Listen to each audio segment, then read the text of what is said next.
A liberação dos documentos, feita pelo Xandão, foi a melhor coisa que poderia acontecer. E o motivo é muito simples. Acaba com essa ladainha de não era bem assim, tá lá, tudo apontado, o relatório refere-se a provas, tá tudo bonitinho lá, não tem o que negar. Havia uma coisa ali no relatório que a imprensa não está falando. Eu vi uma citação disso na imprensa. E foi bem en passant. A presença de um ministro do STF numa reunião que, para todos os efeitos, era uma reunião golpista. Já há, segundo a agenda ali do Palácio do Planalto, naquela época, o encontro do Bolsonaro com o André Mendonça e o Cássio Conká, logo depois que o Bolsonaro perdeu a eleição. Pergunto, o que os ministros do STF foram fazer lá? Porque agora a gente já sabe, não é que antes a gente não desconfiasse, a gente desconfiava, mas antes a gente não tinha prova. Mas agora a gente já sabe que não tinha nada a ver com depressão, o que aquele vagabundo estava sentindo. Ele estava apenas planejando assassinar líderes da República e tomar o nosso país de assalto, como ele e a corja de indivíduos maléficos, que são os militares que o seguiam, porque essa gente nunca fez porra nenhuma pelo país. Eu desafio alguém a aparecer aqui e me dizer o que de bom os militares fizeram por esse país que suplante todos os assassinatos que eles executaram durante a ditadura, que suplante toda a tortura que eles fizeram durante a ditadura, e que suplante todo o desaparecimento de dinheiro público que eles sugaram dos nossos impostos. Só as pensões dos militares e viúvas e filhas e o diabo superam em muitas vezes a previdência das pessoas comuns como eu e você. E na hora de cortar, não pode cortar dos militares. Essa gente é sanguessuga. A única coisa que eles fizeram na existência deles é sugar o povo do Brasil. Aliás, a República só existe em razão de um golpe militar. É surreal. Eu não consigo pensar em algo que eles tenham feito de bom que suplante, em termos de importância, todo o mal que eles fizeram pelo país. Desafio alguém a aparecer aqui e me dizer. Não tem. Mas tudo bem. Vamos voltar à vaca fria. O que estavam fazendo dois ministros do STF conversando ao pé do ouvido com o senhor Jair, golpista, assassino, genocida Bolsonaro? O que eles estavam fazendo? E o que o STF vai fazer agora? É a minha pergunta. Porque, na minha opinião, tem duas situações.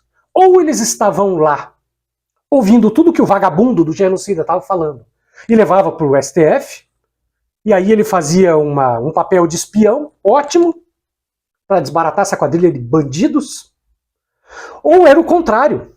Ou eles levavam as informações que eles tinham aqui do mundo civil para aquele covil de bandidos, de ladrões, de safados assassinos.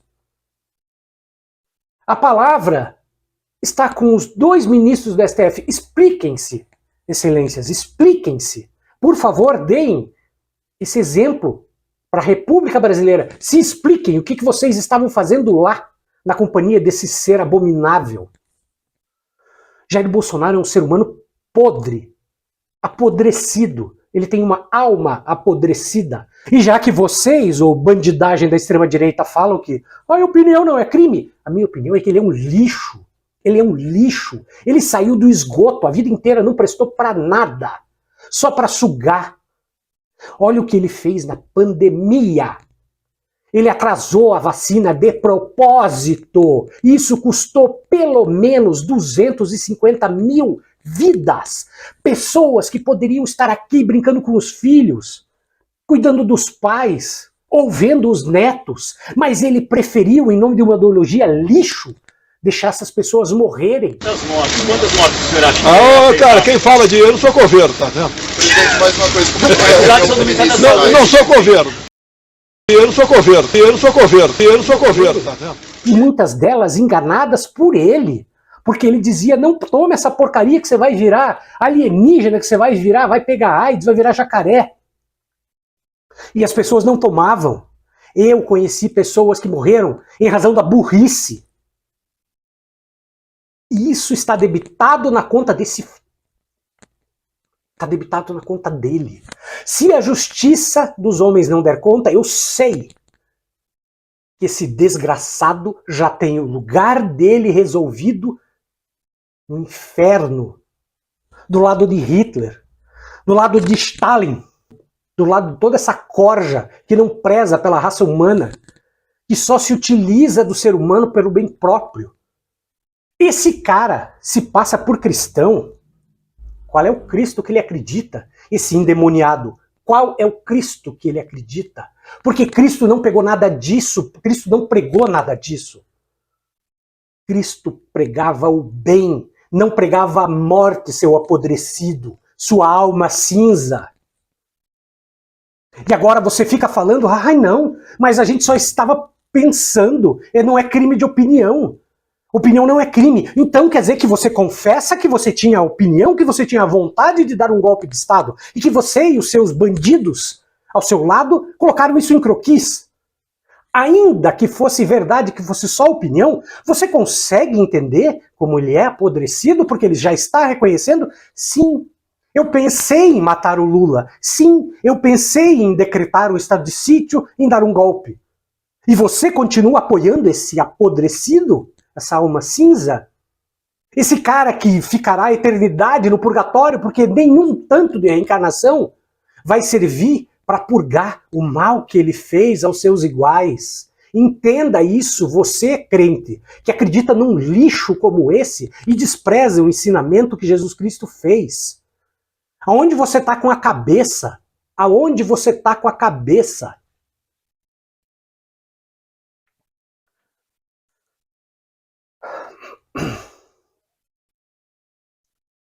Bom, os ministros estavam lá, fazendo o que ninguém sabe.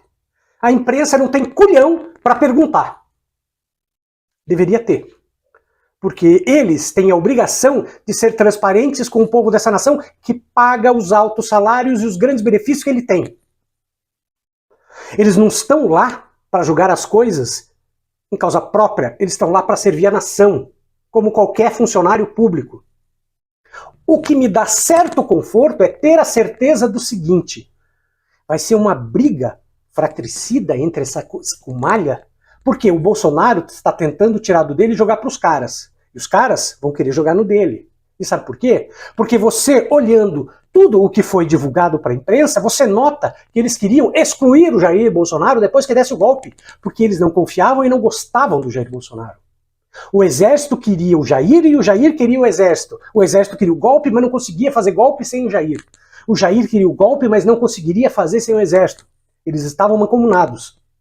Só que, no momento em que ele tomasse o poder, no momento em que fosse dado o golpe, não era ele que ia assumir.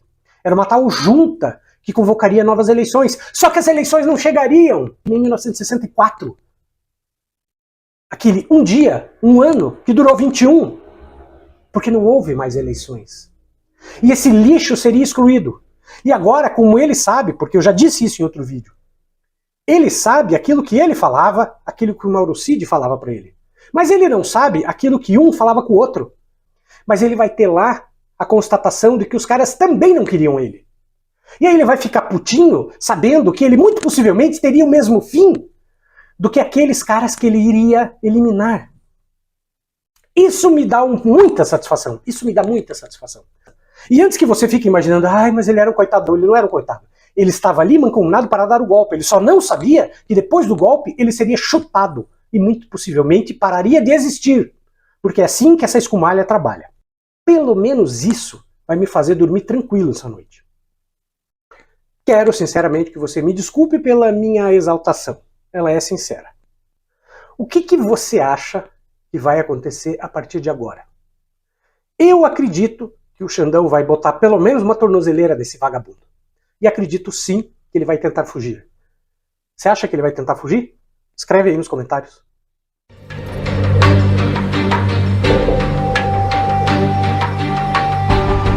Meu nome é César.